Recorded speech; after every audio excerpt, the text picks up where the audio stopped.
8 দলের কর্মসূচিগুলো নিয়ে কিছু কথা। 8 দল যেসব কর্মসূচি দিয়েছে 4 দফা বলতেছে, তার একটা অবশ্যই জুলাই সনদ বাস্তবায়ন। মানে ওরা এটাকে ব্যাখ্যা করে দিচ্ছে জুলাই সনদের বাস্তবায়ন মানে এনসিপির ব্যাখ্যাটা মজার। এনসিপি বলতেছে আসলে আমরা বলতেছি নতুন গণপরিষদ, অর্থাৎ নতুন কনস্টিটিউশন। নতুন গণপরিষদ মানে নতুন কনস্টিটিউশন অ্যাসেম্বলি। আপনারা জানেন যেটা বিএনপি কন্টিনিউয়াস মাখায় ফেলতেছে, মিথ্যা একটা ধারণার সঙ্গে আরেকটা ধারণা মাখায় ফেলে প্রেজেন্ট করতেছে, সেটা হলো জাতীয় সংসদ। এইটা যেন সংবিধান বানানোর জায়গা, সংবিধান কারেকশনের জায়গা, সবকিছু জাতীয় সংসদ করবে, নির্বাচিত জাতির সঙ্গে। এটা একটা গাধার বক্তব্য। কোন দেশেই জাতীয় সংসদের সাথে কনস্টিটিউশন বানানোর সভা এক জিনিস না, এটা হয় না। আমি আগে বলেছি আপনাদেরকে অনেকবার যে জাতীয় সংসদ এক জিনিস, জাতীয় সংসদের অন্তত যদি সংখ্যাগুলো দেখেন তাহলে বুঝবেন এটা জিওগ্রাফিক্যাল কনস্টিটিউয়েন্সি। আসলে পুরো বাংলাদেশকে 300 ভাগে ভাগ করে 300টা কনস্টিটিউয়েন্সি বানানো হয়েছে। এটা হলো জাতীয় সংসদ। আর সংবিধান বানানোর জন্য যেটাকে আমরা বলি গণপরিষদ অথবা শেখ মুজিবের ভাষায় সংবিধান সভা, ইংরেজিতে বললে কনস্টিটিউশনাল অ্যাসেম্বলি, কনস্টিটিউশন বানানোর জন্য যে সংসদটা বসে এটা জাতীয় সংসদ না।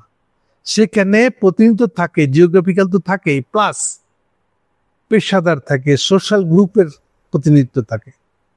পেশাদারি, যেমন আমাদের এখানে দেখেন পেশাজীবী সংসদ বলে, পেশাজীবী ঐক্যজোট বলে একটা জিনিস আছে, বিভিন্ন পেশা। অথবা আপনার যেখানে নারী পুরুষ আছে, নারীদের একটা আলাদা প্রতিনিধি সংবিধান বানানোর সময় থাকতে পারে, শ্রমিকদের প্রতিনিধি আলাদা করে থাকতে পারে, ট্রেড ইউনিয়ন তারা। এই জন্য নারীদের থাকতে পারে সমাজের মধ্যে একটা গুরুত্বপূর্ণ অংশ। সমাজের প্রত্যেকের সমাজের কম বেশি 50%, প্রায় 50% থাকে মহিলারা। এটা আমরা খেয়াল করি না। তার মানে কি ভোটারদের 50% হলো মহিলা। ফলে নারী হিসেবে তার বিশেষ কিছু দাবি দেওয়া থাকে, ফলে তার দৃষ্টিতে দেখারও একটা দরকার আছে তার।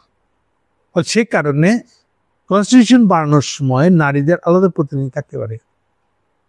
এই ধরনের বিষয় পাহাড়িরা থাকতে পারে আলাদা জনগোষ্ঠী হিসেবে। সো এই ধরনের প্রতিনিধি নিয়ে অলওয়েজ এই জন্য সংবিধান সভাটা বা কনস্টিটিউশন অ্যাসেম্বলিটা সংখ্যায় বেশি হয়। আমি বারবার উদাহরণ দিয়ে বলেছি যে নেপালে সংসদ হলো 275 জনের আর কনস্টিটিউশন অ্যাসেম্বলি হলো 600 জনের। আর তফাৎ দেখেন ডাবলেরও বেশি প্রায়। সো এইটা দিয়ে কতবার বুঝেছি আমি। আজকালকার যে কোনো কনস্টিটিউশনে যেটা লেখা থাকে কোন কোন জিনিস সংসদে হাতি দেওয়া যাবে না, কনস্টিটিউশনে যা যা কিছু বানানো হলো তার কোন কোন জিনিস হাতি দেওয়া যাবে না সংসদে, মানে জাতীয় সংসদে, পার্লামেন্টে। কেন বলা হয়েছে? এগুলো ফান্ডামেন্টাল জিনিস কনস্টিটিউশনে। তাহলে এগুলো বদলানো একবারে যাবে না? অবশ্যই যাবে। তাহলে আবার ফিরে কনস্টিটিউশন অ্যাসেম্বলি ডাকেন। ক্লিয়ার? ফলে আপনি এখন প্রত্যেকবার এক একটা দল ক্ষমতা আসবে, সে তার ইচ্ছা মতন কনস্টিটিউশনকে বদলাই নিবে। এই বদলানোর অপশন আপনি কনস্টিটিউশনে রেখে দিবেন, এটা হতে পারে না। এই জন্য এটাকে লিখিতভাবে বন্ধ করে দেওয়ার জন্য আজকাল কনস্টিটিউশনে এই কথা লেখা থাকে কোন জিনিস আপনি একটু একটু বদল করতে পারবেন, কোন জিনিস হাতি দিতে পারবেন না, তা কনস্টিটিউশন লেখার সময় বলা থাকে পরিষ্কার করে। ফলে এই আমাদের 72 কনস্টিটিউশনের যে অবস্থা হয়েছে, এটা প্রতি এত ইন্ডিয়ানদের প্রেমের কারণ হলো এটাকে ইচ্ছে মতন বদল করা যায় এবং এই পর্যন্ত বদল করে করে এটা চলছে।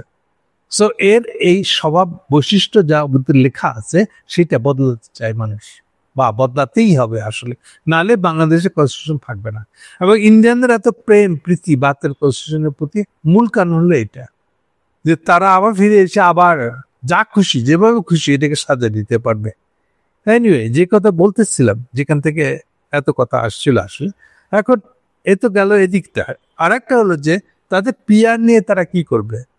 প্রথম কথা হলো উচ্চ কক্ষ নিম্ন কক্ষ বলে একটা বিতর্ক ঢুকে দিয়ে গেছে ইউনূস সাহেবরা। কোনো ফায়দা নেই। আমি স্টিল মনে করি না যে আমাদের উচ্চ কক্ষ বলে সংসদ বানাতে হবে। কেন?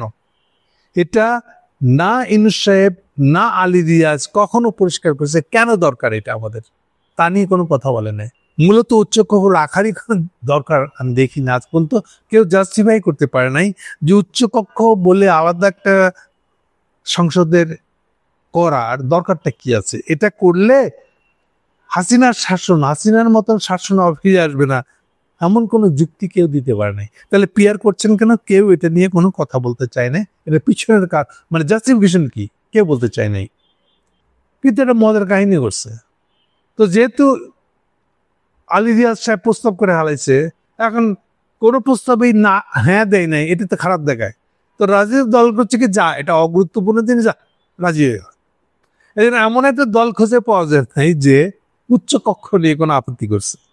এটা হচ্ছে মজার দিকটা। এখন যদি কাউকে ঝাঁকুনি দিয়ে জিজ্ঞেস করেন যে আচ্ছা উচ্চ কক্ষ রাখা আসলে কি দরকার আছে, এটা রাখলে কি লাভ হবে, না দেন এটাকে উত্তর দিতে পারবে। তাহলে এই প্রসঙ্গে আরো ভাবনা চিন্তা করার দরকার আছে, ওপেন আলোচনা করার দরকার আছে বলে আমি মনে করি। সেকেন্ড, পিআর পদ্ধতি আসলে কি করবেন, এটা নিয়েও আমি মনে করি আরো আলোচনা করার দরকার আছে নিজেদের মধ্যে। ফলে এটা নিয়ে কথা বলেছেন, ভালো কথা। আমি এটা একেবারে বাদ দেওয়ারও পক্ষ নই, আবার করতেই হবে একেবারে এরকমও না। আসলে আমি বলছি এটা নিয়ে আরো ভাবনা চিন্তার দরকার আছে আমাদের মধ্যে। ভালো দিক মন্দ দিক, কি এটা করলে কি লাভ হবে, না করলে কি হবে, এগুলো নিয়ে আমাদের ভাবনা চিন্তার দরকার আছে বলে আমি মনে করি।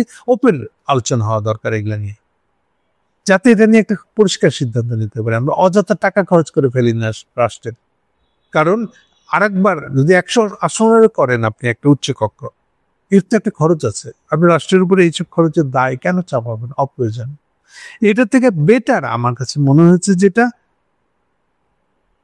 প্রদেশ বানানো অন্তত 5টা প্রদেশ, কিনা ইম্পর্টেন্ট না, ঢাকার মতন আরো 5টা বড় বড় শহর বানান। তাহলে কি হবে, ডিসেন্ট্রালাইজেশনটা হবে।